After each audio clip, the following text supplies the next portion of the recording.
continuidad de las ponencias, que va a estar a cargo del profesor doctor don Pablo Antonio Fernández Sánchez. Es imposible resumir en pocos minutos su extenso currículum de toda una vida dedicada a la docencia jurídica y sobre todo a poner su montaña de arena, que no granito, en resolver los conflictos internacionales y fomentar las relaciones entre los países. Así es catedrático de Derecho Internacional Público y Relaciones Internacionales de la Universidad de Sevilla, titular de la Cátedra de la Unión Europea e Integración Europea desde 1998, profesor de la Escuela de Informática, independientemente de los exteriores, desde 1999, del Derecho de Prevención de Conflictos, Sección de Crisis Internacionales y Organización de Mantenimiento de la Paz, igualmente magistrado del Tribunal Superior de Justicia de la Junta de Andalucía. Es doctor en Derecho por la Universidad de Sevilla, con una tesis de obligaciones de los Estados en el marco del Convenio Europeo de Derechos Humanos desde 1986. No se escucha bien. No se escucha. Uy, no se parece. No van a empezar, por Dios. ¿Ahora se escucha bien? Ahora un poquito mejor. Entre su experiencia profesional es miembro del Instituto Universitario de Estudios sobre América Latina, de la Asociación Latinoamericana de Derecho Internacional, miembro de número del Instituto Hispano-Luso Americano de Derecho Internacional, miembro del Consejo de Doctores de la Universidad de Salerno, en Italia, miembro de la misión de juristas a Palestina, que fue en septiembre del 2005. Fue profesor visitante en muchas universidades de América, Italia y Portugal, investigador visitante en distintas universidades europeas y ha desarrollado puestos de gestión pública universitaria en las universidades de Huelva, de las Islas Baleares, de la Universidad Internacional Menéndez Pelayo. Además, es entre otros director del Departamento de Asuntos Humanitarios de la Cruz Roja en España, en Andalucía, consejero del Foro de la Junta de Andalucía sobre Andalucía y el futuro de Europa, miembro del Comité de Redacción y podemos seguir y no pararíamos. Además ha recibido numerosos premios y distinciones, pero sobre todo es un argentineño que además un andaluz que como nuestro siguiente ponente nacieron los dos el 28 de febrero.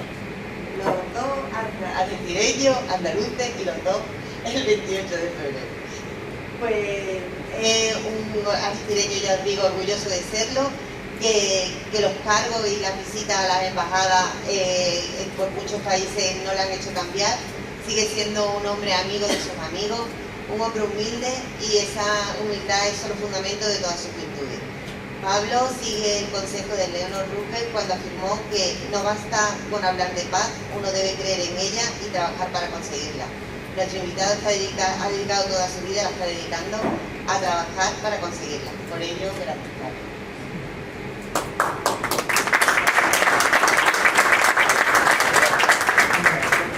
¿Me oye bien? Sí. Vale, a ver si lo puedo bajar un poquito. Sí, tengo la voz potente y además estoy habituado al mundo docente y en el mundo docente hay que clarificar muy bien todas las expresiones que se utilizan para que pueda llegar al último. Es decir, que es unidireccional, estoy viendo. Bueno, eso estamos en la UNED. No quiero saber qué pasaría si estuviéramos en la Universidad de Sevilla. Siglos y que esta tecnología expresiva a la otra que se oye por todos lados. Pero bueno, voy a tratar de estar dirigiéndome como pueda al micro, de tal manera que, como digo, todo profesor universitario tiene que hacer llegar la idea de lo que está exponiendo al último de la sala. De esta forma hay que dar tiempo incluso a que el cerebro pueda ir asimilando lo que se va explicando. Y además, en el caso de los cursos de verano, aparte de que son más relajados, por eso hay tanta visita, tienen que ser necesariamente relajados, también se da la circunstancia de que suelen ser cursos en donde las personas que vienen son de muy variada procedencia científica. Incluso hay personas que simplemente tienen interés y eso hace que los que somos expertos, se supone expertos, tenemos que tratar de utilizar un lenguaje que sea asequible. Yo soy de Derecho Internacional Público y Relaciones Internacionales, por lo tanto va a ser casi imposible que no mencione algún artículo, alguna norma jurídica, porque esa es mi visión. Pero soy consciente plenamente de que la mayoría de ustedes y de los que nos van a seguir en diferido, pues son personas que tienen otras procedencias, porque la ciencia política, la psicología, la medicina, el arte, tienen procedencias muy distintas y por lo tanto no tienen por qué asimilar la concepción que yo tengo desde el punto de vista científico. Esto hace que, sin perder rigor, porque no se puede perder el rigor de la universidad, ni aunque sea un curso de verano, voy a tratar de explicar medianamente claro. Ya no puedo hacer más, es que ni Sting lo hace mejor. Así, tengo que estar así. Vale. Bueno, pues en todo caso, quisiera decirles que la ponencia se llama Régimen Jurídico de los Espías en el Derecho de los Conflictos Armados. Por lo tanto, ya esto lo primero que nos hace es enfocar un poco la visión de lo que voy a hablar. El régimen jurídico, discúlpenme, lo que trato por tanto no de hablar como podrían hacer otros, ¿no? Porque esto es un tema muy goloso, el tema de los espías, imagínense, ¿no? El romanticismo novelesco, que lo vamos a tener presente, esa apariencia aventurera, en ese incluso oscurantismo perturbador, todo eso lo pueden analizar otros que lo harán.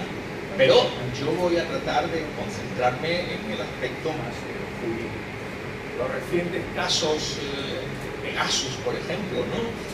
Del becario brasileño, miembro del servicio de inteligencia ruso que se iba a incorporar recientemente a la Corte Penal Internacional, ese español detenido en Polonia por filtrar a Rusia informaciones comprometidas sobre la guerra de Ucrania, etcétera. Todo esto nos suena. Parece como si incluso estuviera de moda. El espionaje industrial, ¿quiénes de ustedes no han oído hablar de él, no? O el espionaje cibernético, un largo etcétera. Pero yo no voy a hablarles de ese tipo de espionaje. Voy a hablarles de un espionaje en periodos de conflicto armado. Por lo tanto, voy a soslayar aquel que se produce en tiempos de paz. Ustedes, la mayoría que no son juristas, no sabrán a lo mejor que existe un derecho de los conflictos armados en Ucrania. Ahora mismo el derecho que se aplica, y por eso ustedes oyen, esto es un crimen de guerra, un crimen contra la humanidad, porque lo que se aplica es un corpus juris distinto del que se está aplicando aquí, por ejemplo, en España. Por lo tanto, esto me va a llevar a preguntarme algunas cosas. La investigación siempre son preguntas. Uno hace preguntas por ver si puede llegar a alguna respuesta. Y por lo tanto me voy a preguntar si existe un régimen jurídico de los espías dentro de los conflictos armados. Incluso voy a preguntarme algo más.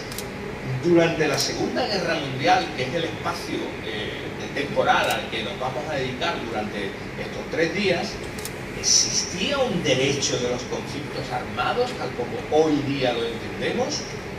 Todo indica que había una apariencia positiva, pero como toda apariencia, ambas cuestiones tienen algo de verdad, pero no contienen una verdad objetiva.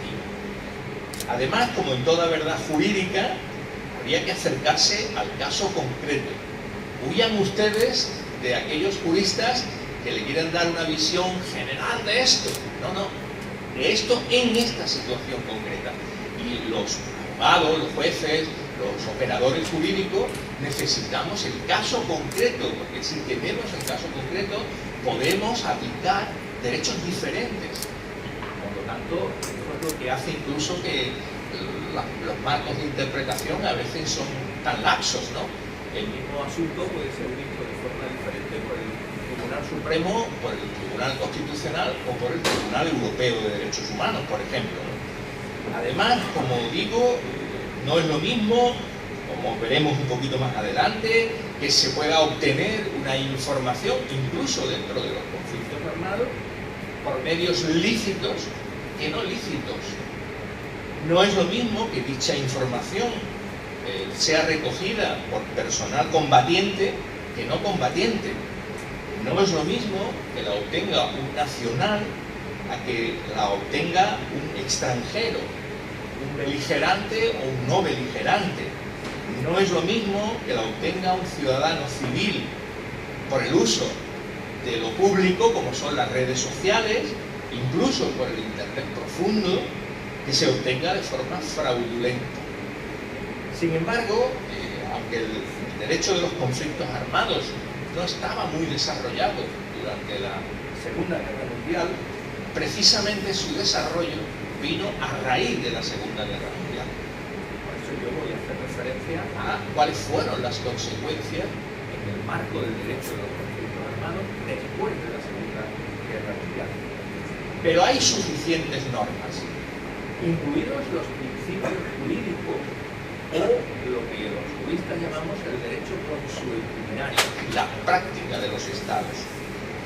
Y por ello, pues, podemos ver toda una pléyade de procedimientos, incluso penales, por el que se condenó a muchos de los responsables de las tropelías en la Segunda Guerra Mundial. Estén muy tranquilos ustedes, porque los que no son juristas probablemente tienen la tentación de ver cómo se está violando el derecho ante la pasividad de la sociedad. Todo el mundo que ve las imágenes de Ucrania, por ejemplo, puede tener esa tentación de decir, bueno, ¿pero de qué sirve el derecho? ¿Para qué sirve el derecho internacional si no se cumple? Bueno, yo de broma siempre digo que a mí me da de comer, por tanto alguna, digamos, practicidad tiene, ¿no? Bueno, sí, a mí me da de comer y como a mí además a otros muchos. Es decir, tiene su utilidad, pero no es solo la utilidad de que dé de comer. Tiene la utilidad porque el derecho, no se olviden ustedes, es fundamentalmente violación del mismo. No sé ustedes si han violado ya el derecho esta mañana. Yo lo he violado seguro, porque he venido con un poco de prisa, no he venido a menos de 50 por los sitios donde no se me aparecía que debía de venir a menos de 30, algún semaforillo estaba mal colocado en un sitio inadecuado a la hora en que yo pasaba, pues ya estaba pasado del ámbar y como ven, pues he violado 10 o 12 veces por lo menos el código de circulación. La suerte, ¿cuál ha sido? Que no había policía, no me ha pillado la policía. Esto ocurre lo mismo. En Ucrania ahora mismo se pueden estar violando el derecho de los conflictos armados, que se viola constantemente. Pero no se preocupen, el derecho termina llegando. Llegará más tarde, probablemente dentro de 5 años, 6 años. Habrá análisis jurisprudencial y por lo tanto con intervención de los tribunales internacionales de lo que está, de la situación. Pero si no existiera el derecho, no se podría luego juzgar. De ahí que la importancia del derecho es que exista. No es necesario que sea útil en el sentido de que ninguna norma jurídica per se permitiría que no se violara el derecho. Los derechos se violan por naturaleza, por eso existe la regulación, precisamente para eso. Y en este sentido es a lo que yo me voy a ir refiriendo. Por tanto, a veces lo verán ustedes como una cosa un poco idílica, ¿no? Claro, la espía, no sé qué, yo les voy a hablar de la regulación y ustedes me van a decir, pues luego lo primero que hay, como pilla un espía, ¿qué es lo que hace? Fusilamiento urgente por la mañana al amanecer. Bueno, la regulación se viola. Bueno, pues ya estamos igual. Se comete, más no puedo ver. Este funciona mejor. No, es que no es del micro, es del altavoz, ya no da la Ah, que es del altavoz. Bueno, entonces voy a hablar un poco más alto todavía. Bueno, decía entonces que si nos situamos en la Segunda Guerra Mundial, esa es una experiencia histórica que hizo necesario que se regulara más y mejor los conflictos armados. Fíjense, el derecho siempre va por detrás de la realidad social. Siempre regulamos las cosas cuando aparece el problema. Nadie se le ocurría hace unos años regular la situación jurídica de los niños trans, por decirlo. Ahora llega el problema, y se recoge una norma.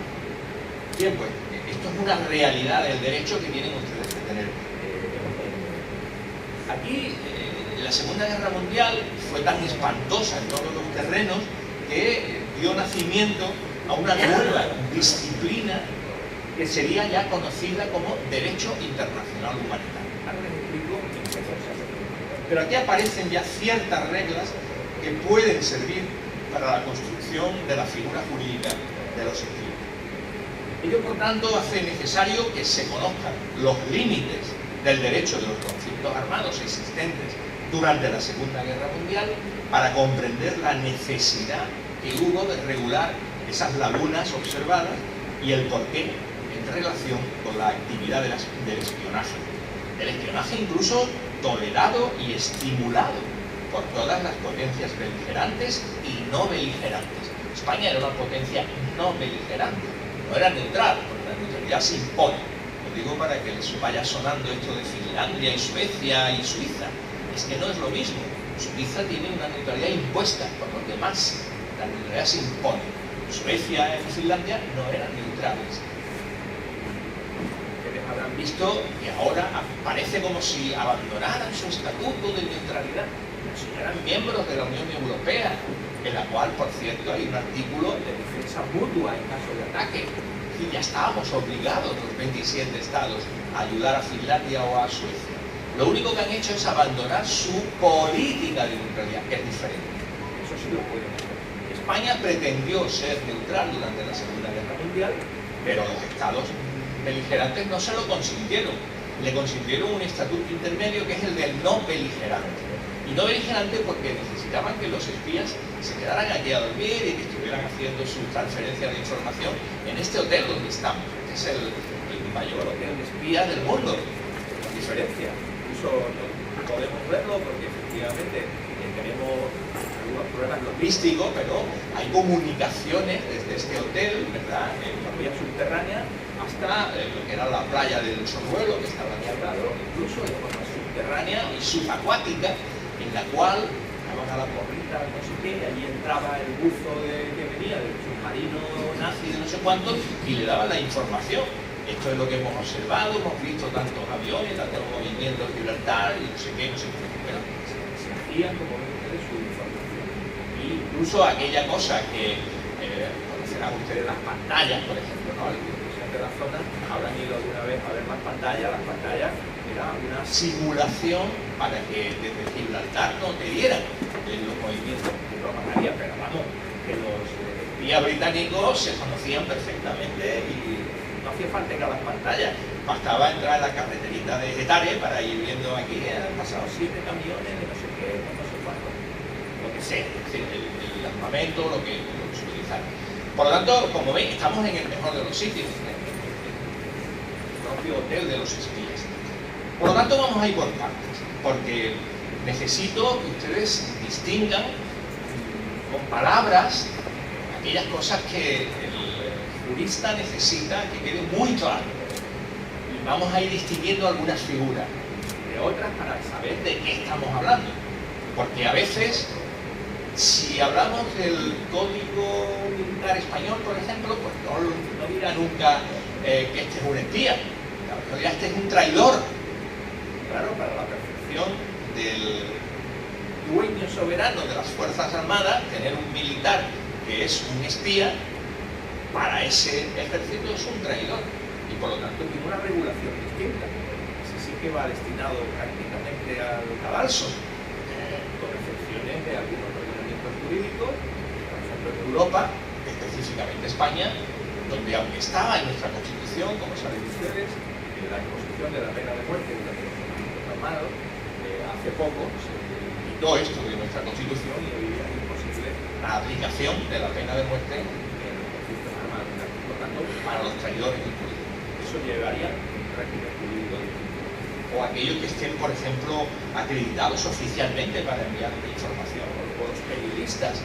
Luego hablaremos de los periodistas en el grupo de investigación. Nosotros nos dedicamos en general a esta línea de investigación de paz y seguridad en general, ¿no?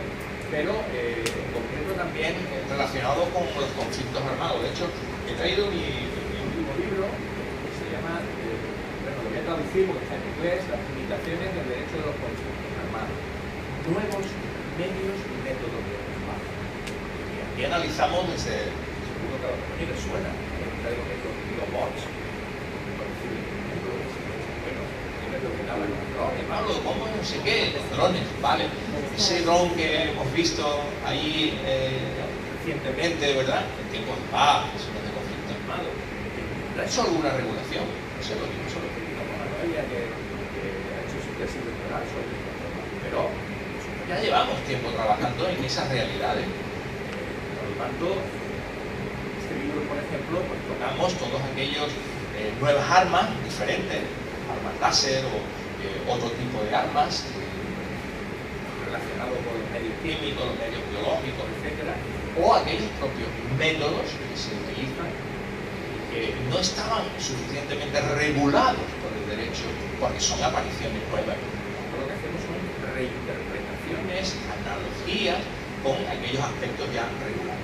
Por tanto, dicho esto, lo primero que nos tenemos que preguntar es: durante la Segunda Guerra Mundial existían algunas manifestaciones jurídicas que pusieran límite a los medios y a los métodos de combate.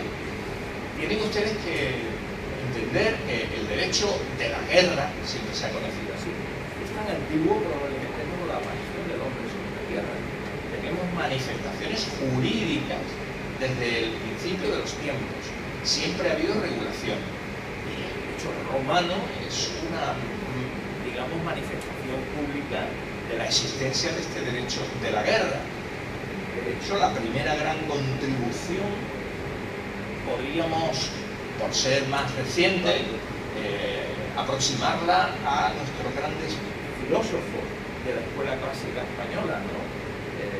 Francisco de Vitoria, no sé si lo conocen, pero para nosotros es el padre del derecho internacional, cuando en el 1532 apareció un escrito suyo sobre la suerte que deben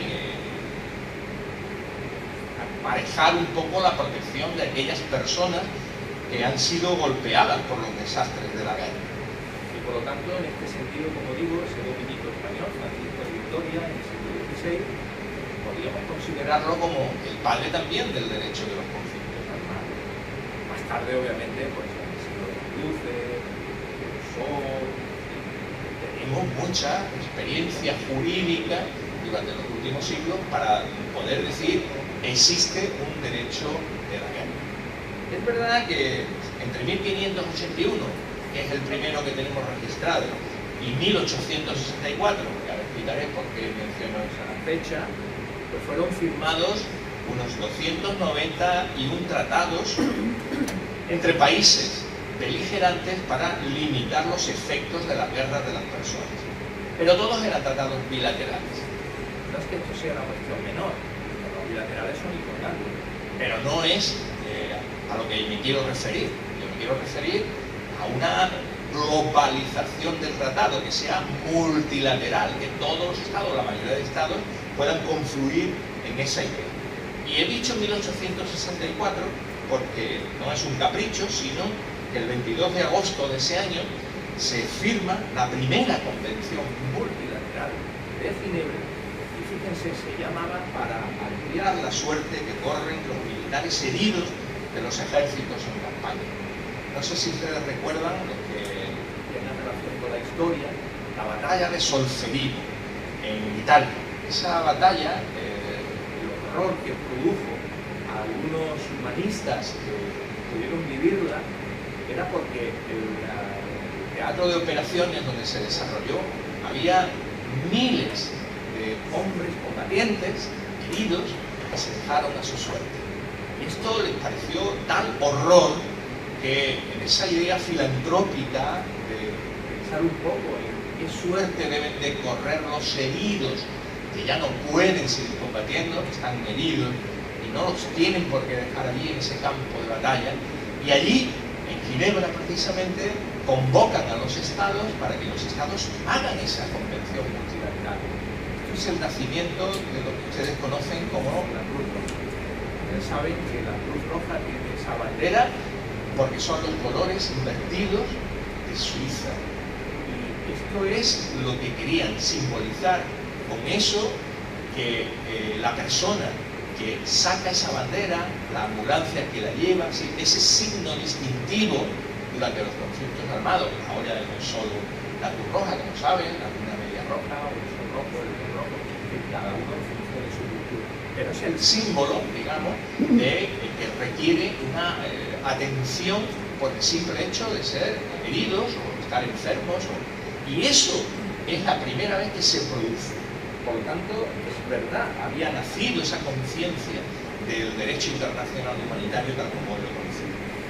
Luego seguimos más, el zar Alejandro II, por ejemplo, se alarmó por la invención de una bala que explotaba al impactar.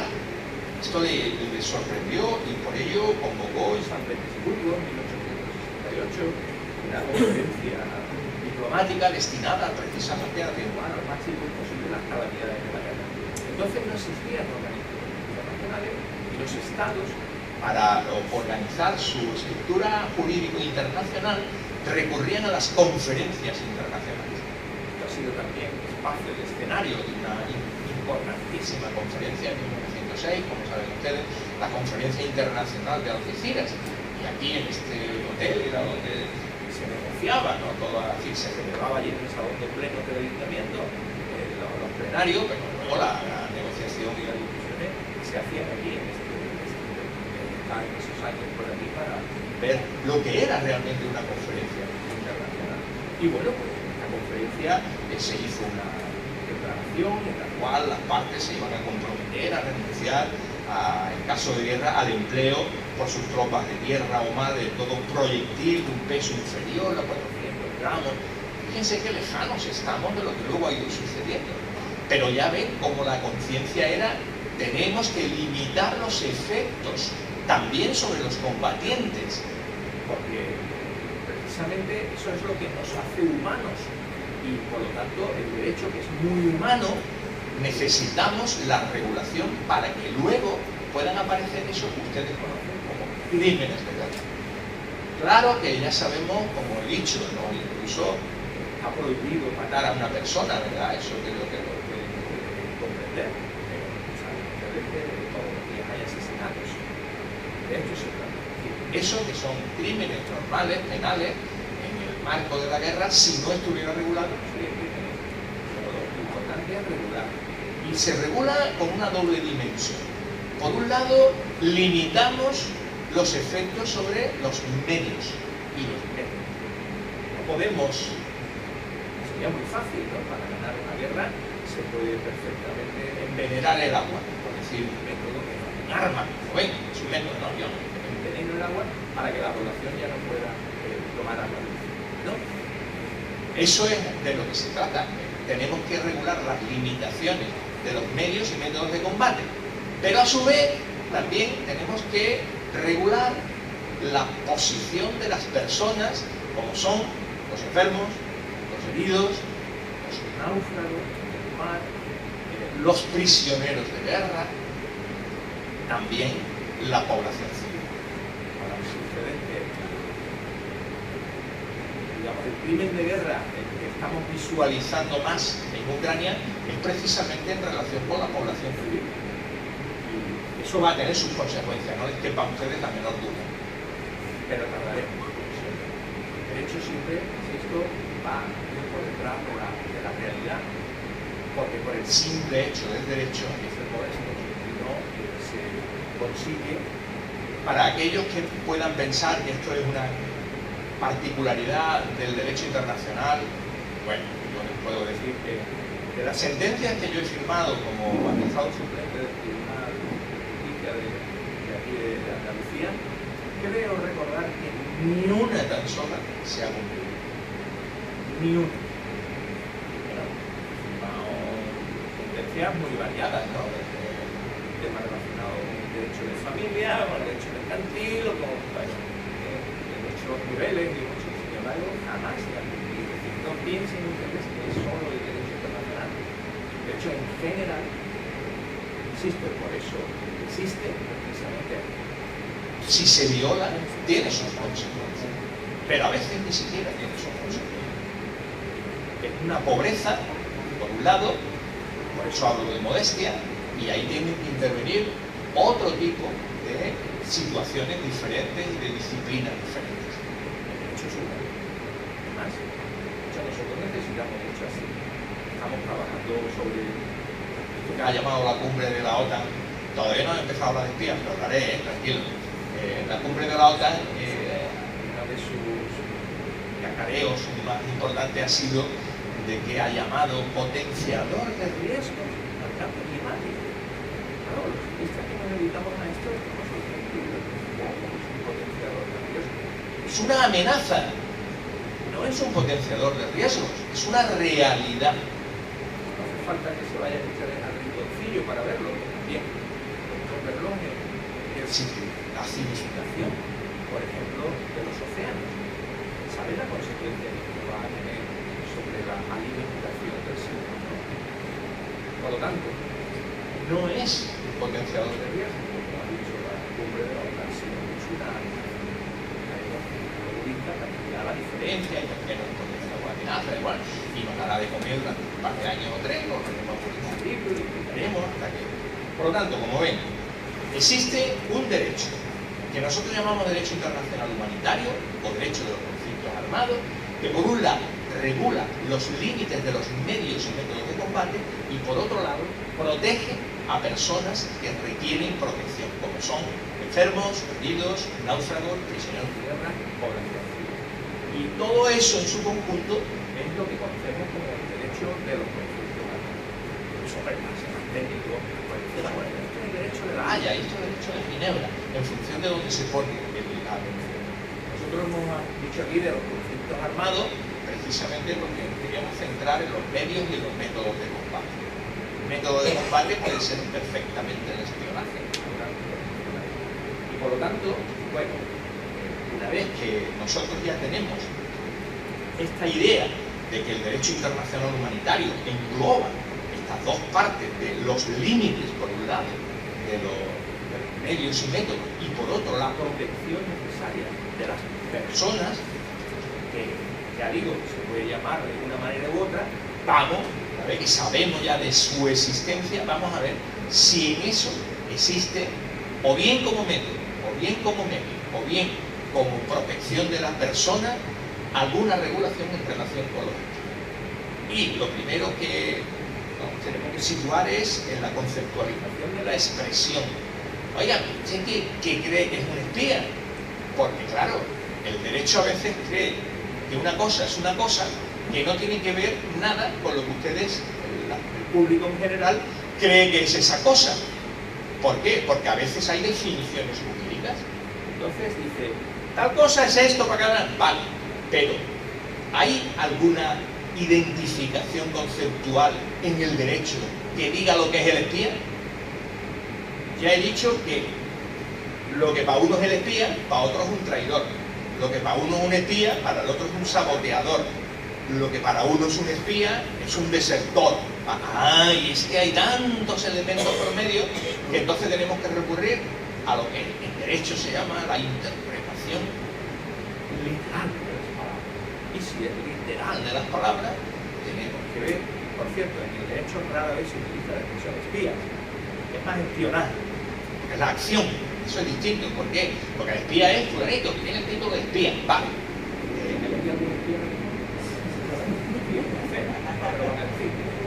Pero seguro que lo hay. Bueno, el que hace espionaje, de hecho, al tratarse de la acción, hoy día además es muy complicado, porque espías puede ser cualquiera. No sé si ustedes están viviendo, por ejemplo, lo mismo que periodista puede ser cualquiera. ¿Quién está radiando la guerra de Ucrania? Si las autoridades han tenido que pedir, por favor, a los ciudadanos que no hagan fotos de los lugares donde se encuentran, porque esto da información. Y eso lo hace cualquiera que tenga un móvil. Todos nosotros hemos hecho alguna vez periodismo. Y le digo, oye, mira, aquí te aparece no sé qué, no sé cuánto. Es decir, el año pasado yo recuerdo que estaba en Cala Arena con un barquito y de repente repente llegaron dos pateras inmensas con muchísimos inmigrantes y hice un pequeñísimo vídeo que di información que terminó llegando a donde no debía. Pero esto ocurre porque lo hacemos con son redes sociales, vamos a comunicar esto, vamos a decírselo a mi amigo, se hace y luego empieza a distribuirse. Esto que hoy día es el periodismo, el derecho no lo tenía regulado, porque el derecho ahí sí que tenía regulado el periodista, porque tenía que estar acreditado. Y por eso un discípulo mío hizo la tesis doctoral, que es periodista además, y hizo la tesis doctoral sobre la defensa del periodismo, que era la acción, porque eso lo puede usar hoy cualquiera. Y el Estado te puede llegar a tú por traidor, tú por no sé cuánto. Entonces hay, como veis, una regulación en ese sentido. En esta idea, por lo tanto, es el espía, que ya he dicho, no tiene una definición en ninguna norma jurídica que diga esto es un espía, sino que lo que se contempla es la acción del espionaje. Tenemos que saber identificar, por tanto, qué es lo que es un espía y a dónde recurrimos. Pues a lo más tonto, a la RAE, diccionario de la Real Academia Española. ¿Y qué te dice que es un espía? Y dice: persona que con disimulo y secreto observa o escucha lo que pasa para comunicarlo a quien tiene interés en saberlo. Madre del cordero. Es una definición compleja porque es evidente que si un adolescente está escuchando con disimulo lo que se habla de una amiga suya y luego se lo dice, no es el concepto que tenemos nosotros de espía. Luego tendremos que recurrir en ese marco interpretativo que los juristas nos encanta, ¿no? La norma interpretativa. Bueno, tenemos que recurrir a otra concepción, esa no nos sirve. Vamos a la segunda. La segunda dice: persona al servicio de un Estado para averiguar informaciones secretas, generalmente de carácter militar. Aquí ya no suena. Esto ya no suena, pero es muy limitativo. ¿Ven cómo es mejor que esté la acción, que sea el espionaje y no el espía? Porque si acudimos a lo literal, toda persona que no esté al servicio de un Estado ya deja de ser espía, porque aquí dice que tiene que ser al servicio de un Estado. Y luego, si averigua información generalmente de carácter militar, si la información es de otro carácter, tampoco nos serviría. Por tanto, como ven, a pesar de que efectivamente es una definición que se establece en el diccionario de la Real Academia de la Lengua, no es un concepto cerrado para el derecho. Y esto es lo que hace que en el derecho mejor se analiza la perspectiva de la acción común. Hoy día utilizamos expresiones mucho más sutiles para referirnos a esa cualidad de averiguar información para transmitirla al Estado interesado. Estamos hablando, por ejemplo, en una sala, con un espacio cibernético, con funcionarios de inteligencia. A mí se llama espía, yo soy espía, no, yo soy funcionario. Yo soy funcionario, ya tiene amistad, dice, no, de inteligencia o del CNI, bueno, que van y precisando. Incluso de contrainteligencia, que seguro que algunos se han matriculado, como digo yo, seguro, para ver qué se dice aquí. A ver por dónde van esta gente, a ver qué van a... Y stricto sensu, aun considerando esa definición oficial, pues no podríamos llamarle espía por la connotación que tendría.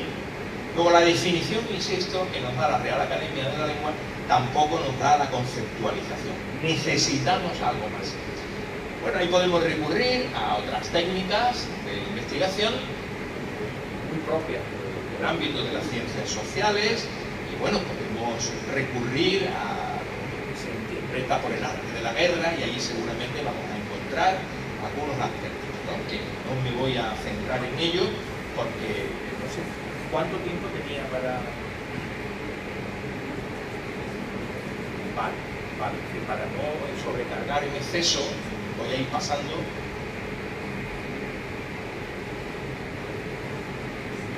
Algunos aspectos y sin precisar esa vía que tenemos los juristas para poder interpretar correctamente la norma, que es apoyarnos, esto le llamamos nosotros la metodología sociológico-jurídica.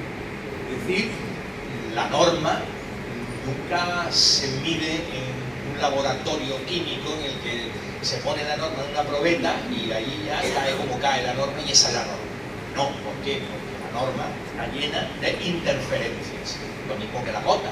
La gota de agua que cae, pues tiene por medio la interferencia del viento, no sé si lo han pensado un poquito, se puede retener o no, la velocidad, o el polvo, o un rayo que haga. Hay unas interferencias, pues en la aplicación de la norma es exactamente igual. Y por lo tanto, utilizamos la metodología sociológico-jurídica para hacer una interpretación correcta del derecho.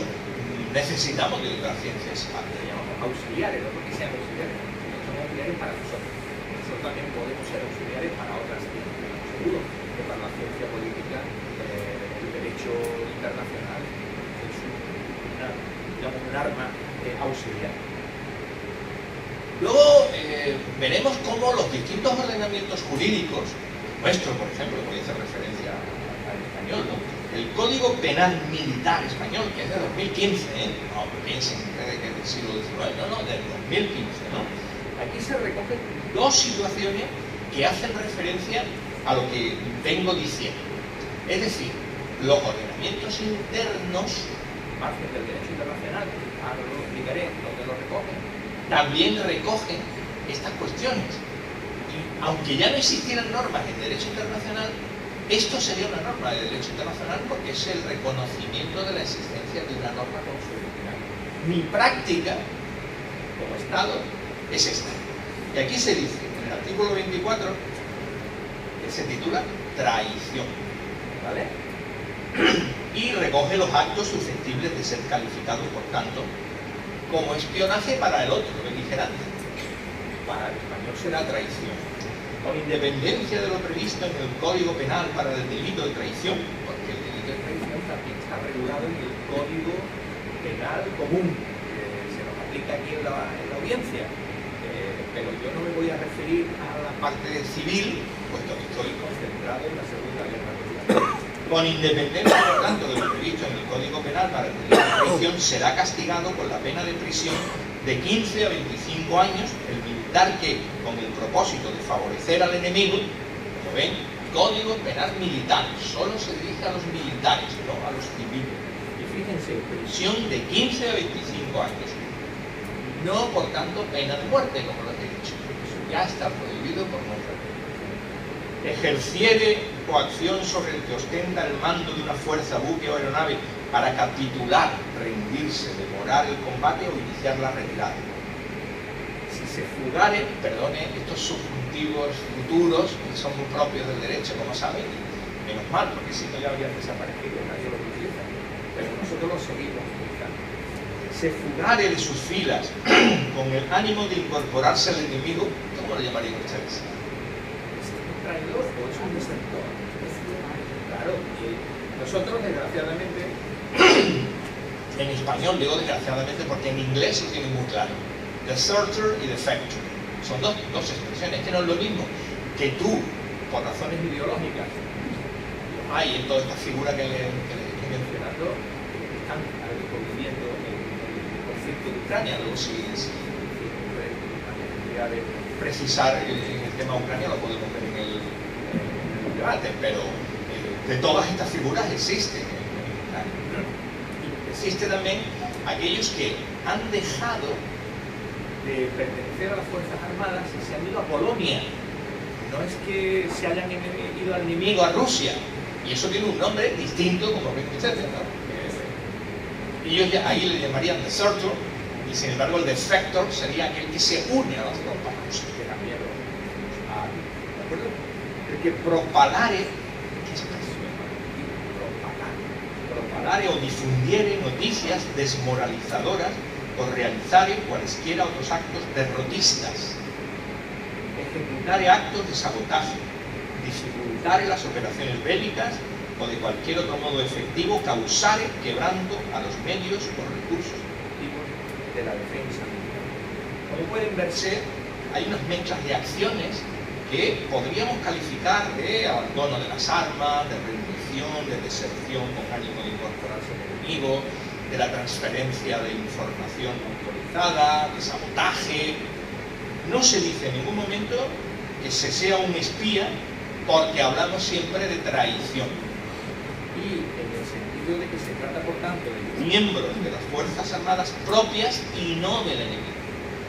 Ahora bien, el artículo 25, que es el siguiente, de nuestro Código Penal Militar, ya se llama espionaje militar. Y señala, el extranjero, por tanto, a los efectos del ordenamiento jurídico español, no se puede ser espía si es nacional. Es otra cosa.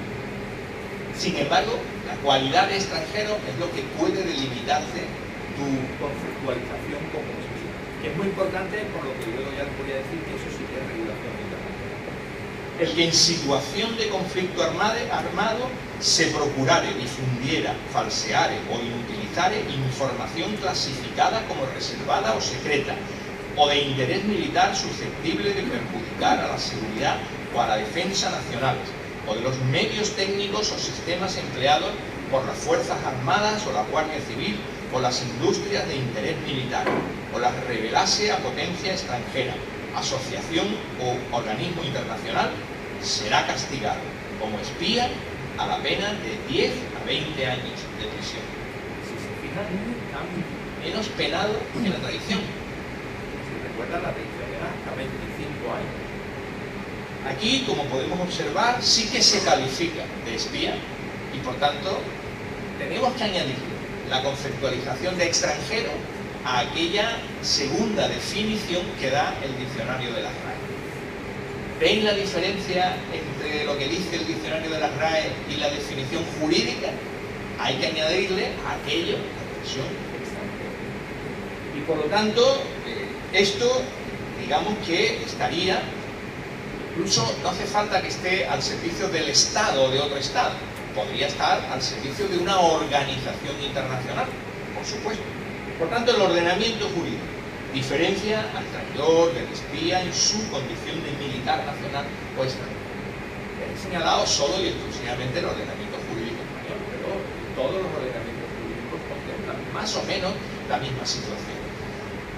Quiero decir algo, si todos los ordenamientos jurídicos contemplan lo mismo, porque hay una concepción del derecho global. Por lo tanto, el derecho internacional puede ser extraído de estos principios y de estas normas de derecho consuetudinario. En el marco del derecho de los conflictos armados se recoge este tema de los espías. Pues fíjense, antes de la Segunda Guerra Mundial sí que en algún momento se recogía. Por ejemplo, en la Declaración sobre las leyes y costumbres de la guerra del año 1874, en su artículo 19, se reconoce que una persona solo puede ser considerado un espía cuando, actuando clandestinamente o bajo falsos pretextos, obtenga o pretenda obtener información en los territorios ocupados por el enemigo con la intención de comunicarlo a la parte hostil. Bueno, aquí entonces una, digamos, referencia jurídica a nivel internacional de lo que era espía antes de la Segunda Guerra Mundial. Luego, las acciones que hubo durante la Segunda Guerra Mundial se pudieron incardinar dentro de la existencia de esta norma jurídica.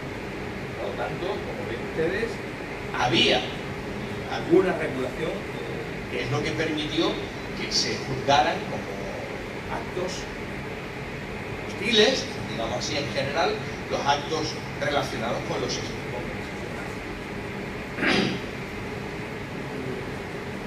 ¿Cuál era la sanción principal que se determinaba en el derecho de los conflictos armados? La sanción fundamental era que si existía esa persona que actuaba clandestinamente bajo falsos pretextos, obteniendo o pretendiendo obtener información en los territorios ocupados por el enemigo con la intención de comunicar a la parte hostil, si esa persona era detenida,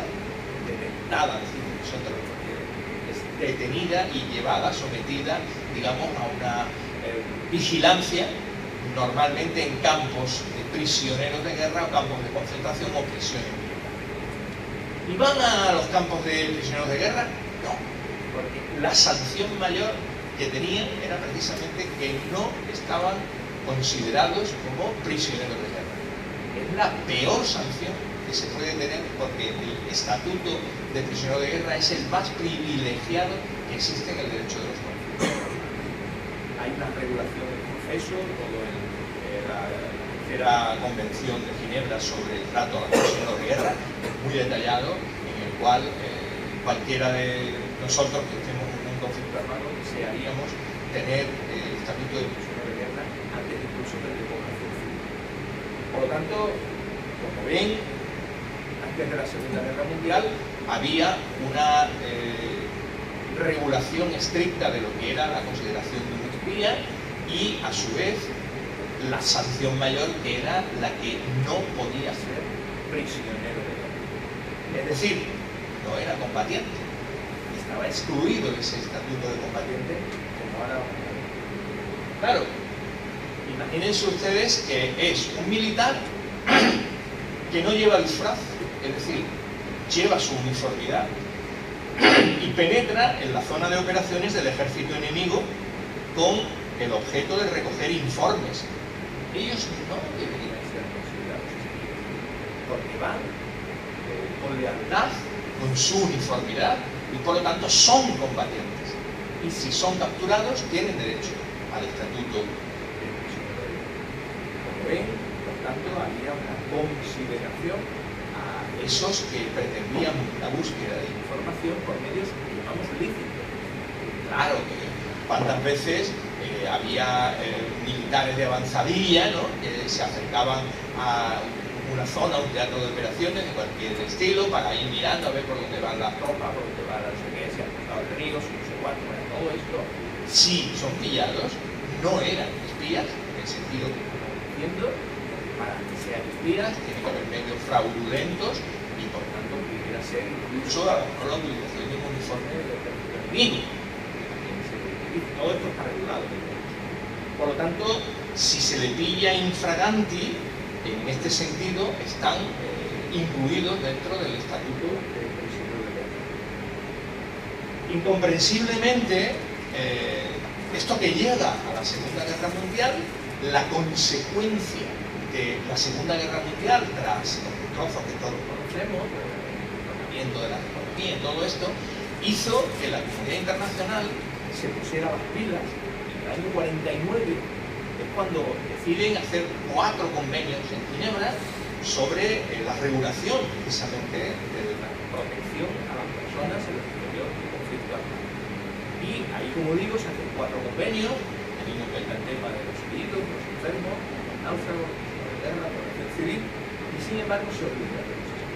No aparece absolutamente nada, es algo que sorprende. Verdad que ya había una regulación de aquello que hemos llamado los límites a los medios de combate, pero es raro que no se contemplara de alguna manera algún estatuto para todos esos. Y efectivamente, siendo el código más completo de regulación que existe del derecho internacional de los conflictos armados, cuando se codifican y se desarrollan de forma progresiva, no aparece nada. Hay que esperar al año 77. En el cual se desarrollan esos convenios a través de 2 protocolos adicionales. Y el primero de ellos dedica todo un artículo completo que titula Espías. Aquí se han dado cuenta que se les olvidó. Vamos a regular. ¿Y qué es lo que dice exactamente? No obstante cualquier otra disposición de los convenios o del presente protocolo, el miembro de las Fuerzas Armadas de una parte en conflicto que caiga en poder de una parte adversa mientras realice actividades de espionaje, no tendrá derecho al estatuto de prisionero de guerra y podrá ser tratado como espía. No se considerará que realiza actividades de espionaje el miembro de las Fuerzas Armadas de una parte en conflicto que en favor de esa parte recoja o intenta recoger información dentro de un territorio controlado por una parte adversa, siempre que vista el uniforme de las Fuerzas Armadas. No se considerará que realiza actividades de espionaje el miembro de las Fuerzas Armadas de una parte en conflicto que sea residente en territorio ocupado de una parte adversa y que, en favor de la parte de la que dependa, recoja o intente recoger información de interés militar dentro de ese territorio, salvo que lo haga mediante pretextos falsos o proceda de modo deliberadamente clandestino. Como ven ustedes, después de la Segunda Guerra Mundial se olvida el tema, pero en el año 77 se retoma y se recogen todos aquellos aspectos que ya estaban recogidos, porque fíjense, la sanción principal ¿cuál es? Que no tienen el estatuto de prisionero de guerra. Eso es muy importante porque al prisionero de guerra no se le puede juzgar, mientras que al espía, es decir, al combatiente que nosotros llamamos ilegal, ese combatiente ilegal, que puede ser un espía, es al que le hacemos la aplicación de todo el peso de la ley, que se suele decir, ¿no? E incluso puede ser sacrificada su vida, no en España, no en Europa, porque la pena de muerte no está permitido en el marco de la Unión Europea, pero en otros muchos países del mundo, incluso algunos que al lado, sí. Por lo tanto, es muy importante que haya una identificación del estatuto jurídico de esa persona. Ojo, lo que el derecho siempre exige es que al menos que no vaya a ser una ejecución sumarísima, mañana por la mañana al amanecer, ¡pam!, te pegamos el tiro. Eso no es posible, tiene que haber el derecho a un juicio justo y equitativo.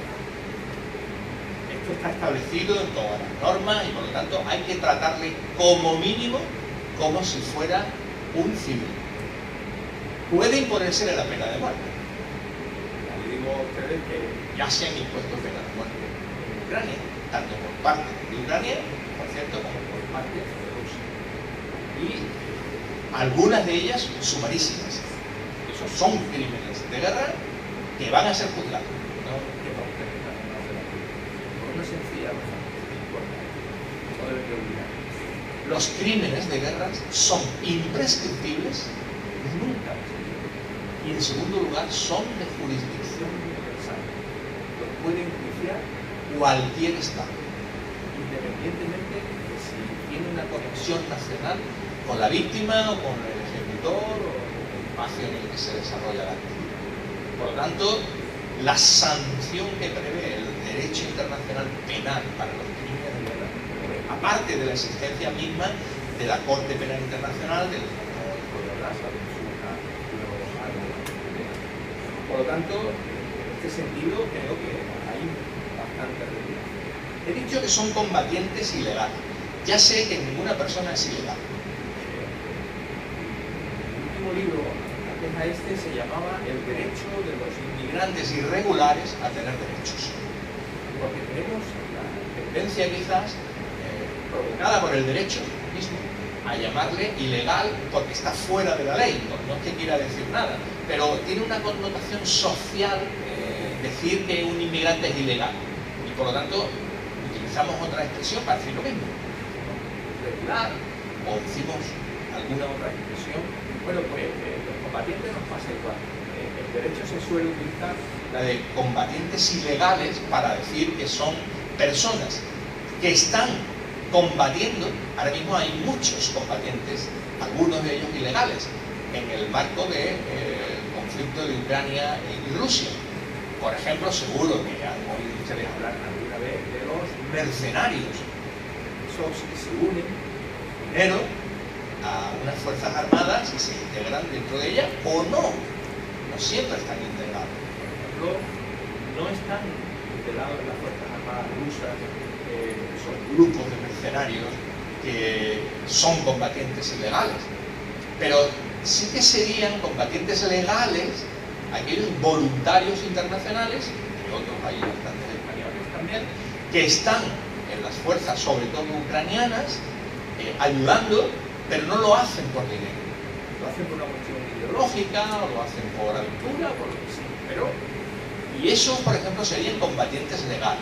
Es por tanto muy importante determinar el estatuto de combatiente que se tiene para definir si tienen derecho luego a la protección del prisionero de guerra.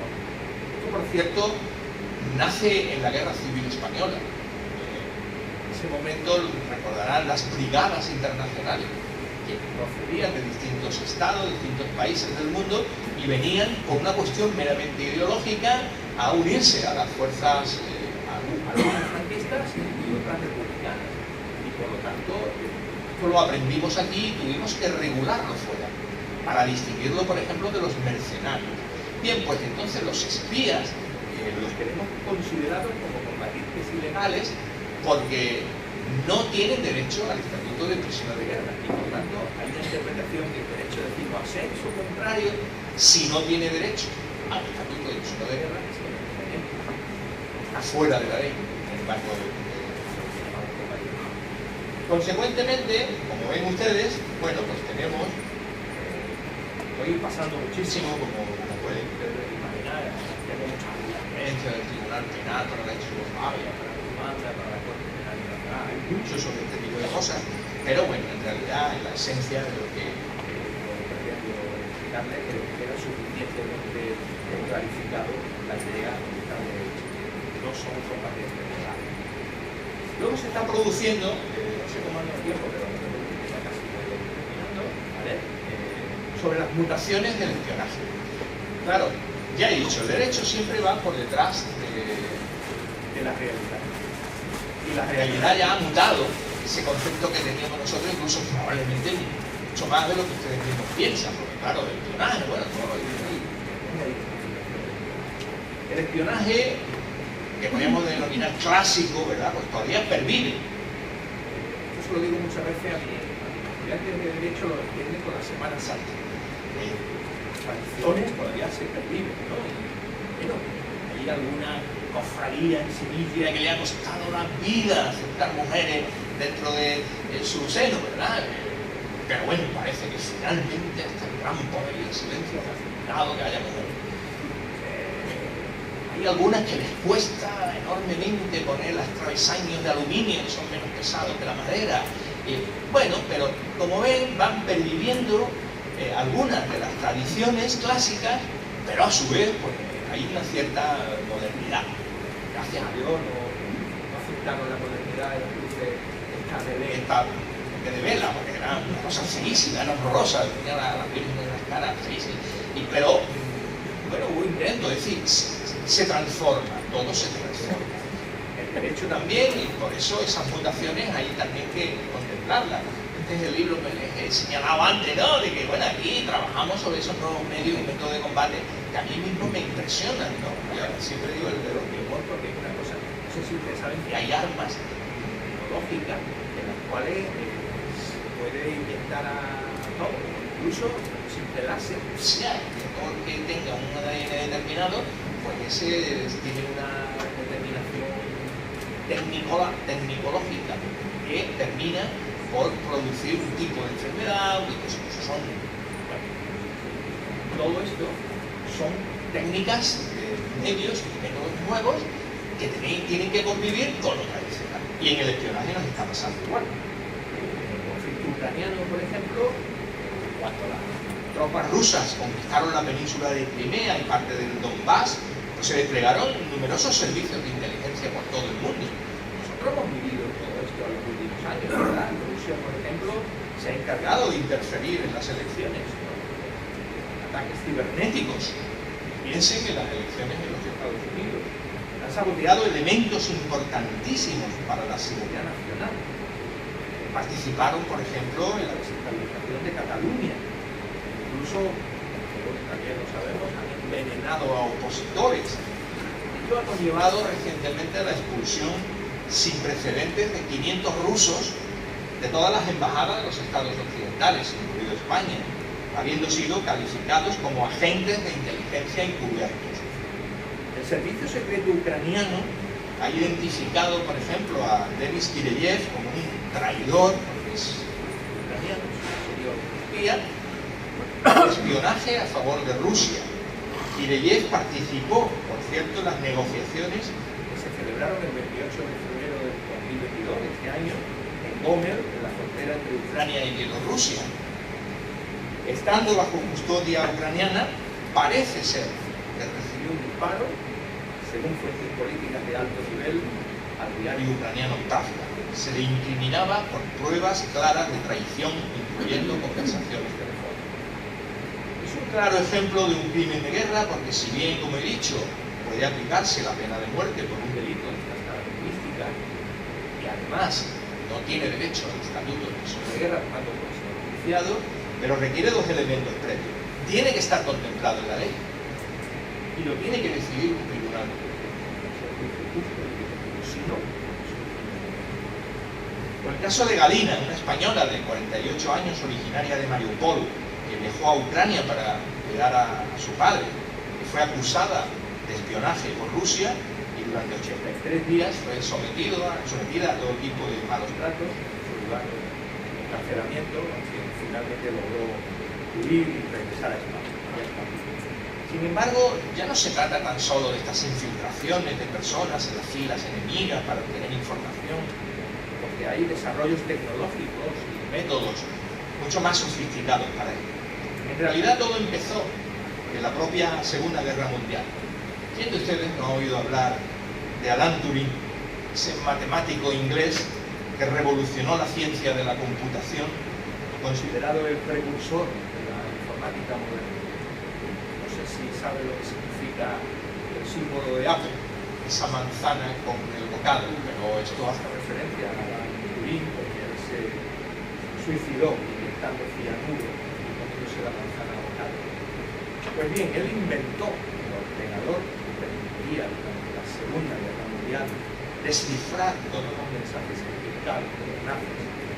Suele decir que si la creación de esta máquina, seguro que saben que se llamaba Enigma, la Segunda Guerra Mundial pues se hubiera alargado 2 o 3 años más y por tanto salvando millones o cientos de miles al menos de vidas.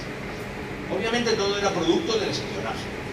De la misma manera que hoy día la manipulación de las redes sociales o la utilización de tecnologías de seguridad cibernética, como el programa Pegasus, los hackers chinos que atacan intereses americanos o estadounidenses. El espionaje es ampliamente utilizado como método para la obtención de información, las fake news, la manipulación de imágenes con la pretensión de engañar o simplemente de reputar una marca comercial.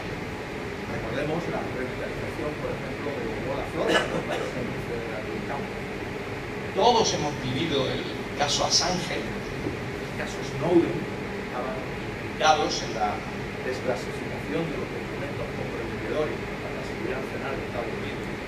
Todos estamos viviendo los desequilibrios estratégicos en el campo de las relaciones internacionales por las operaciones que se llevan a cabo por las agencias de inteligencia, que no solo afectan a políticos, sino a ciudadanos y organizaciones privadas que están creando alarma social.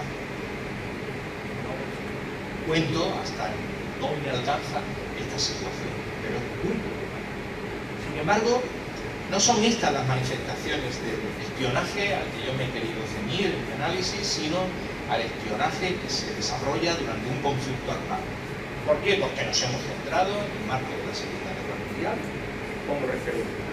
Tampoco me he querido referir al espionaje legal que realizan, por ejemplo, los diplomáticos acreditados para obtener información útil para los estados a los que representan, siempre y cuando sean obtenidas por medios lícitos. Todos los días se envían desde nuestras delegaciones, por ejemplo, ¿no?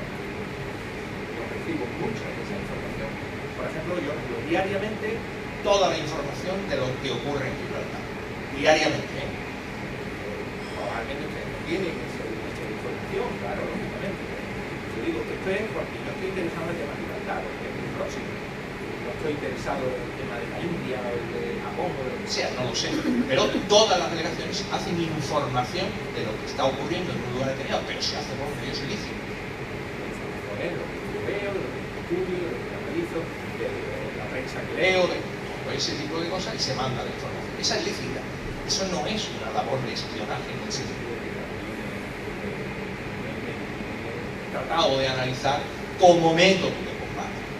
Las amenazas siempre son profundas, por ello, como método de combate, el espionaje es imprescindible, máxime en las actuales guerras híbridas o asimétricas que conviven con las viejas guerras como la contienda. Se sigue necesitando conocer las órdenes de combate, la tecnología de defensa disponible, la información del armamento, el conocimiento de las capacidades, y por tanto es una ecuación aún no resuelta. Tanto las big data como el metaverso, como la data mining, ¿no? La minería de datos, las herramientas de procesamiento de datos, el espionaje clásico durante los conflictos armados, no. Pervive y convive con otros espionajes más vanguardistas con los que colabora e interactúa. La Estrategia de Seguridad Nacional de España de 2021, probablemente hay que modificarla para poder introducir elementos de la nueva Estrategia de Seguridad de la OTAN, que aprobó la cumbre de Madrid el año pasado, menciona la expresión espionaje en 7 ocasiones, pero en ninguna de ellas la expresa como espía.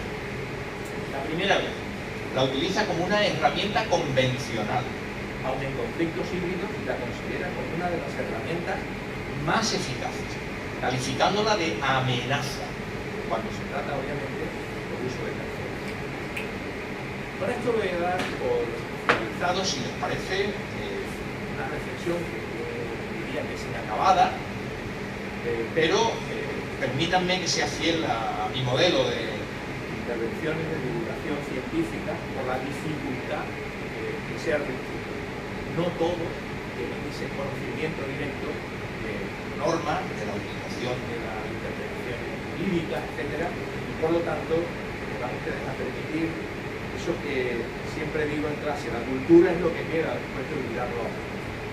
Pues bien, ustedes, ¿con qué cultura deben de quedarse? Porque he hablado de muchas cosas, a veces se han perdido, se han ido en su pensamiento. Bien, pues lo que no pueden y no deberían de olvidar es 2 o 3 ideas. En la Segunda Guerra Mundial existían algunas normas de derecho de los conflictos armados, incluidas algunas sobre espías, sobre las que luego hubo regulaciones, incluso hubo enjuiciamiento. Hay actos que pueden calificarse de espionaje en los ordenamientos penales internos.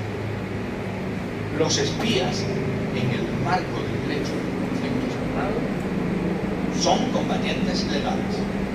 Y hoy día las mutaciones del espionaje nos hacen tener una concepción amplia del espionaje que no siempre corresponde a lo que se contempla. Esta es la cultura que debe de mirar dentro del libro de ustedes. Muchas gracias.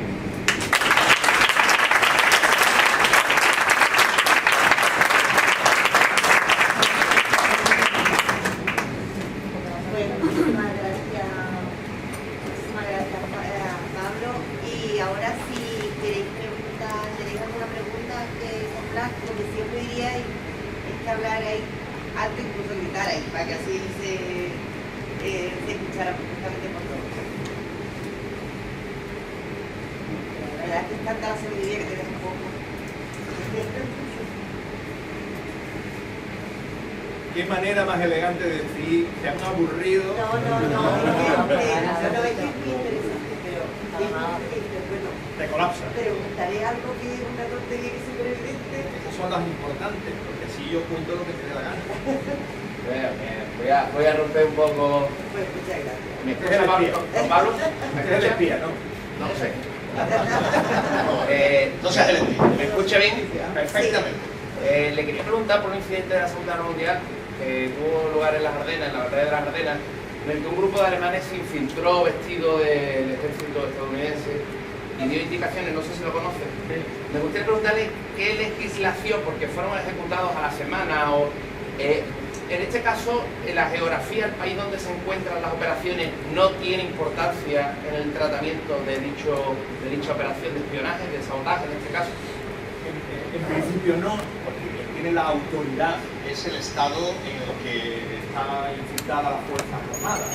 por lo tanto, si es una infiltración Que se hace además con medios ilícitos, porque además efectivamente se utilizan los uniformes de la otra parte para pasar más camuflado, eso está tratado en el Código Penal Militar de los Estados Unidos, en concreto en el caso que señalo. Pero pudiera también que a lo mejor se reclamara la jurisdicción del territorial. Ahora, para eso tiene que estar detentado por la autoridad del territorial, del soberano territorial. Si no lo detentan ellos y lo están detentando la autoridad americana, era, digamos, de jurisdicción americana. Es lo que ha ocurrido también mucho en Irak, por ejemplo. De hecho, además, uno de los grandes problemas que tenemos en el derecho es la ejecución de ciertas prácticas en materia de derechos humanos. Es verdad que es lo que le ocupa y preocupa al Tribunal Europeo de Derechos Humanos, el espacio jurídico del Consejo de Europa está determinado por la frontera de los Estados. Más allá, en principio, no debería de producirse ninguna acción que tuviese contemplada la posibilidad de verse en el Tribunal Europeo de Derechos Humanos. Pero a eso que nosotros le llamamos bueno, ahora hemos dejado de llamarle así para llamarle de otra manera, pero en fin, normalmente es la aplicación extraterritorial de la norma. Y eso se produce hoy día. Es decir, un soldado español, en un caso concreto, que está ahora mismo en una operación de mantenimiento de paz en Líbano, que lo hay, está sometido al imperio del Convenio Europeo de Derechos Humanos o no. Sí, no me quepa la menor. ¿Por qué? Por esta aplicación extraterritorial. ¿Por qué? Porque la autoridad es la del Estado, para España. Es como pensar que en el consulado de Nador, por ejemplo, allí no se va a ejecutar el Convenio Europeo de Derechos Humanos. No, sería una barbaridad. Nosotros le llamamos ahora de otra manera porque ha dado luz el Tribunal de Justicia de la Unión Europea en relación con una cosa que tiene que ver con el cambio climático, pero se lo cuento para que vea un poco la diferencia. Nosotros aquí tenemos una regulación en Europa de lucha contra el cambio climático que es muy laxa, muy extensa, ¿no? Al extremo de que tenemos lo que llamamos un comercio de emisiones de CO2, no sé si lo conocen la mayoría, pero en fin, aquí en la oficina o en el barrio, perdón, está en el barrio, esa fábrica que tenemos, Acerinox, es un modelo, digamos, de emisiones de CO2, porque tiene derecho a emitir mucha más CO2 del que realmente emite. Y es porque tiene unos filtros muy interesantes y que eso le permite comerciar con su CO2, con el derecho que tengo yo a emitir, y por lo tanto, como no lo emito, se lo vendo a otra empresa, Ceralia, en Francia, que me compra derechos de emisión. Es una barbaridad, ya lo sé que ustedes no lo entienden este tema, pero es una manera de limitar los efectos, que es la idea. Es decir, se puede echar tanto CO2, pero no más. Y por lo tanto, si yo hago un esfuerzo medioambiental, tengo ahí unos reductos, y esto, en las cosas que son inmóviles, fábrica de Acerinox, pues lo tenemos claro, bueno, tenemos claro. Pero ¿qué ocurre con los aviones? ¿Qué ocurre con los barcos? Y nosotros hemos dicho siempre, bueno, pues la aplicación extraterritorial de la norma, pero claro, eso podemos decirlo por los espacios internacionales, por mucho. Y cuando llega a un espacio nacional de otro país que no tiene nada que ver con la Unión Europea, por ejemplo, un barco que sale del puerto de Algeciras y que va a Venezuela, y que luego regresa a Hamburgo, ¿qué hacemos con su CO2 que vierte a la atmósfera? Y el Tribunal de Justicia de la Unión Europea ha dicho extensión territorial de la norma. Si el barco sale de un punto nacional de la Unión Europea, está emitiendo hasta el punto del puerto al que llegue. Pero si luego regresa a algún otro punto de la Unión Europea, exactamente tiene que cumplir con sus obligaciones medioambientales durante todo el recorrido, incluido aquel que es de jurisdicción exclusiva de Venezuela. Y por supuesto, bueno, a eso nosotros le llamamos la extensión territorial de la norma. Es decir, en materia de derechos humanos, que es lo que estamos intentando explicar, tenemos obligaciones, no todas, también. Es decir, ahora ustedes tienen la tentación de decir, oye, ¿qué hacemos con las empresas privadas que están sometidas en el marco jurisdiccional aquí en España al Tribunal Europeo de Derechos Humanos y que sin embargo en Bolivia pues, no estarían para todo? Salvo que sea una empresa pública española, una empresa fuertemente subvencionada o que esté con el marchamo de, no sé, de la imagen esta de España. Todo eso sí que estaría regulado para que se comprometiera con los derechos humanos, con algo, por ejemplo, los derechos laborales y sociales, la atención diferente, la atención. A eso le llamamos nosotros la aplicación extraterritorial de la norma. Y por lo tanto, efectivamente, hay veces en las que, aunque el soberano territorial no sea el Estado puede imponer su derecho sancionado, que es lo que hacemos en las embajadas, hacemos en los consulados, hacemos también en los conflictos armados, en las operaciones de mantenimiento. España no está participando, como saben, en un conflicto armado en este momento, pero sí participamos, no sé si me parece que estábamos ahora mismo en 16 operaciones de mantenimiento de paz. alternativos por todo el mundo. Tenemos un límite, un problema también ideológico institucional, nosotros no podemos tener más de 3.000 soldados fuera y además no podemos participar en operaciones, digamos, militares declaradas, ofensivas.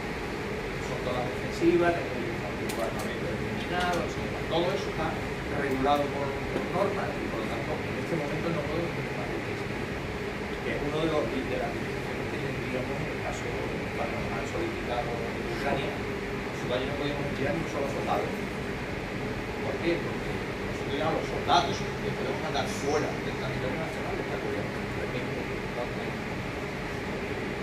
No daría para eso. Tendríamos que hacerlo de otra manera o cambiar la norma. No, eso siempre, lo que yo estoy hablando siempre tiene que ser defensivo, pero operaciones de libertad y con el consentimiento del territorio. Pero con la exclusión de jurisdicción. Siempre se hace un acuerdo.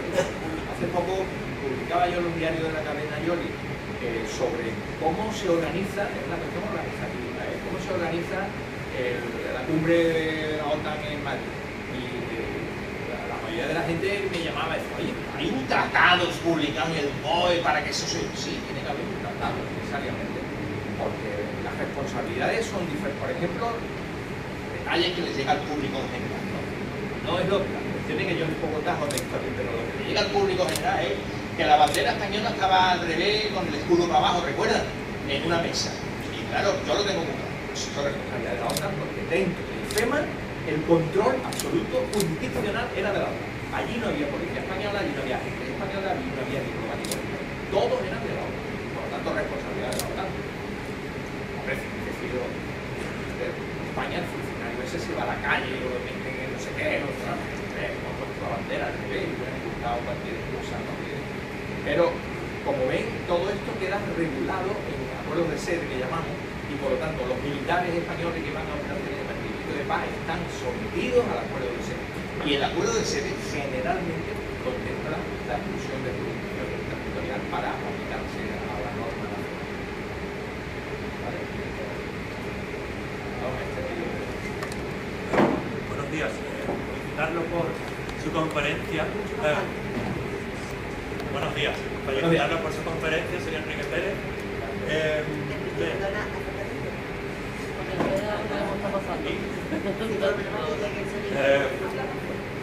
Me gustaría preguntarle, por ejemplo, ahora que estamos en julio, durante la Guerra Civil Española, los territorios que fueron tomados por el bando nacional, si había una regulación por unos hipotéticos espías por parte de la República que hubiera en la zona, si eso estaba regulado o si tenían algún derecho.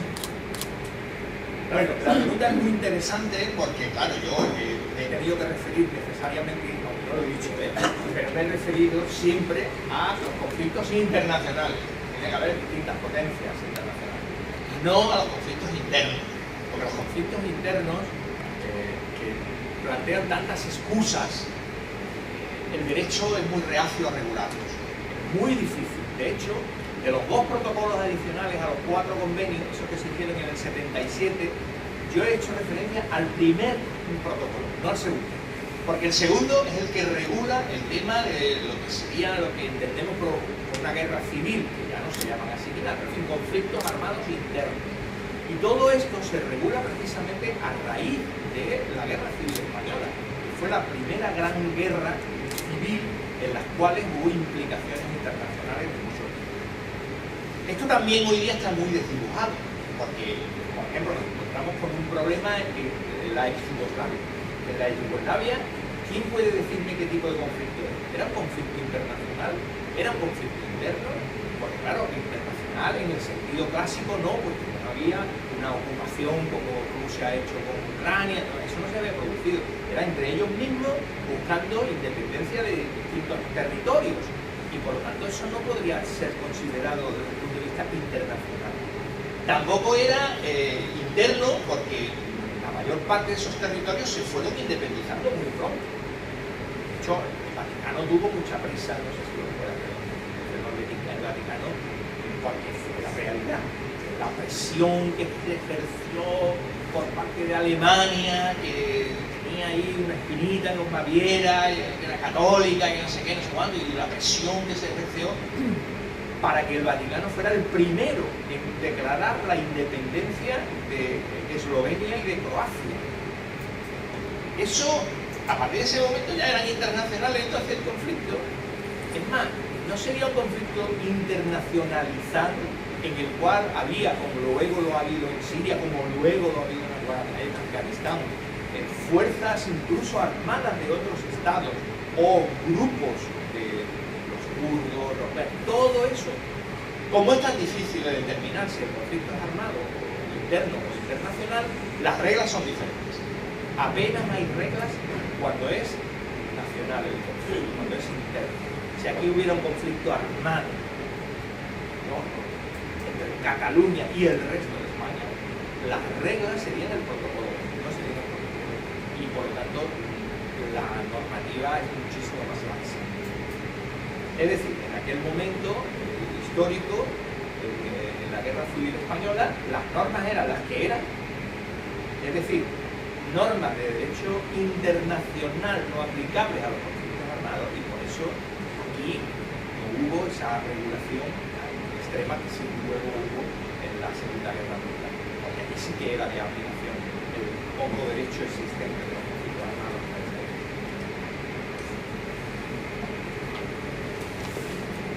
Buenos días, señor profesor. Muchas gracias por su magnífica y rica aportación. Yo quería preguntarle dos cosas. ¿Se puede profundizar el concepto de tradición, la tradición? ¿El concepto de qué? De traición. Sí. Traición del marco del derecho del conflicto, de los conflictos.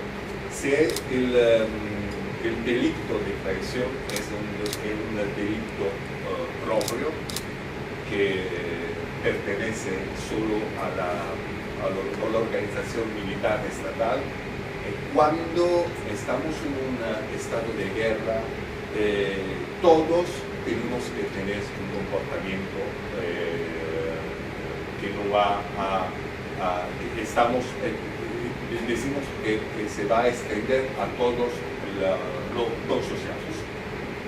Y después, luego deseo su opinión sobre la actividad de los contratos, como la actividad de estados de servicio de estados utilizan los contratos, son asociaciones o organizaciones civiles que hacen actividad en otros países y por procura proxy del servicio de Estado o actividad del Estado. Que cuando esa actividad es ilegal o se va a situar en países terceros o países fallidos donde no hay organizaciones estatales, como toda esta actividad, este contexto que se puede reconstruir en un marco de derecho. Muchas gracias. Sí, gracias. Voy a repetir las dos preguntas porque las personas que están en diferido a lo mejor no han tenido la percepción de escuchar bien. Vale. Entonces, la primera pregunta estaría en relación con la traición. Y claro, yo he hablado de la traición solamente desde el punto de vista militar, pero existe la traición también desde el punto de vista civil. De hecho, la traición está contemplada en nuestro ordenamiento jurídico en el Código Penal Común, que se nos aplica en periodo de paz. Y ahí está contemplada la traición de la civil. La que yo he hecho referencia es solo la militar, porque es la que se contempla en el Código Penal Militar para militares.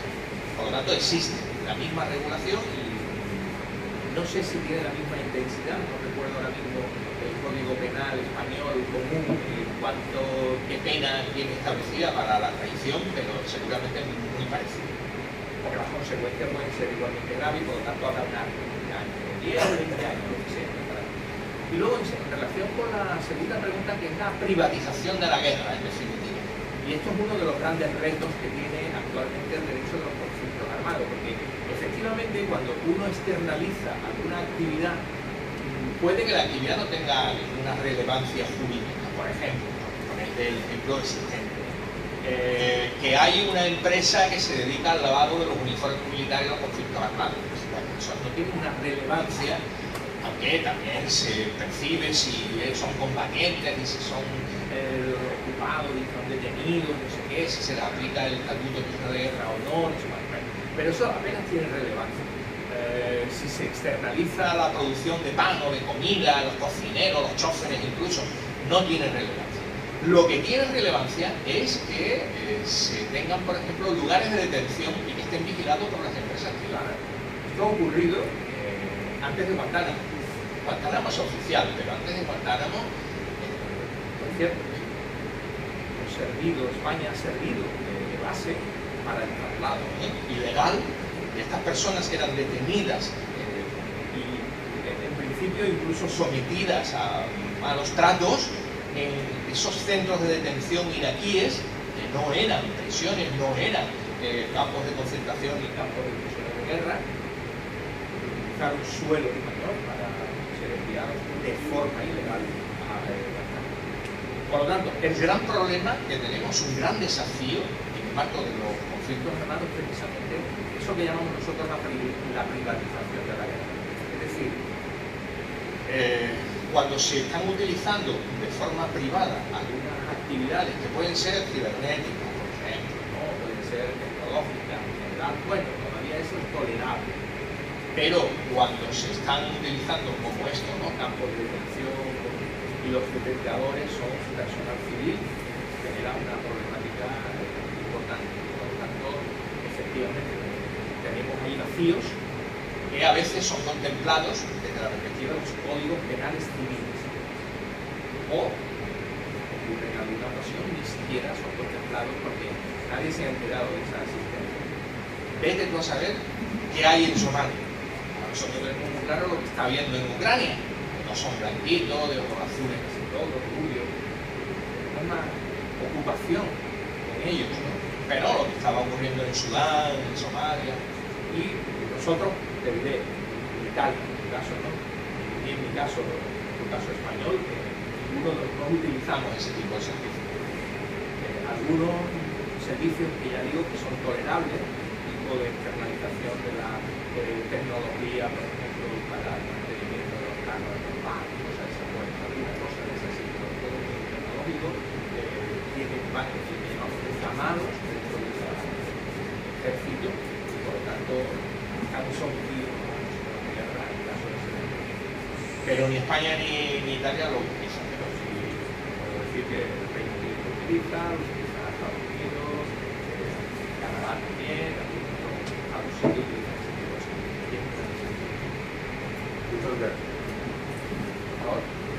Sí, bueno, Sí. primero darle Puede levantar y... primero darle las gracias, profesor, por la interesantísima ponencia. Y mi pregunta es en relación, bueno, ¿qué cree usted que pasaría si la persona que ha cometido esos actos de espionaje, que ha sido pillada, eso, cometiendo actos de espionaje, es una persona que goza de inmunidad de jurisdicción e inmunidad diplomática? En principio esa persona debería ser juzgada entonces en el estado en el que ha cometido los actos de espionaje. No podría juzgar a esa persona, tendría que hacerlo pues el estado del que sea nacional, pero obviamente en ese estado ¿de qué se le va a juzgar? ¿De espionaje en un tercer estado? O sea, no. A ver, si tiene inmunidad de jurisdicción, pues es evidente que no puede ser enjuiciado. Pero ¿quiénes tienen inmunidad de jurisdicción?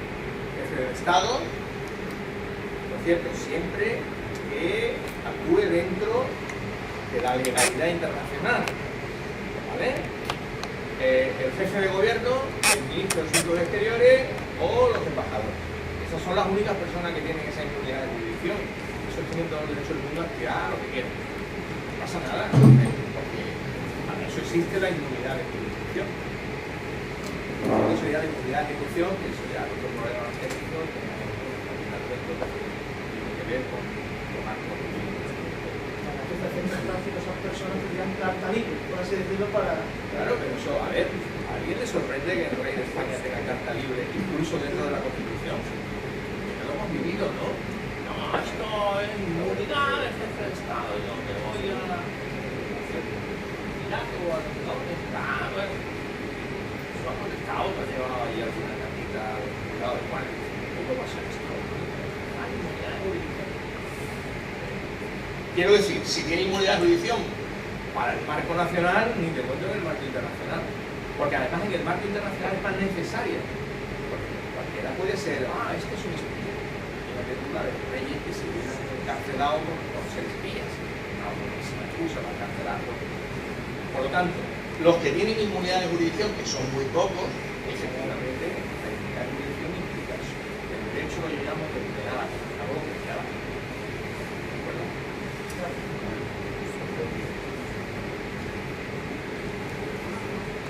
Bueno, creo que me he quedado solo. Dar por concluido el acto, creo que ya, además que no sé la hora que es. No, concluyendo porque vamos a dar tiempo para ya servicio por lo menos. Pues nada, muchas gracias.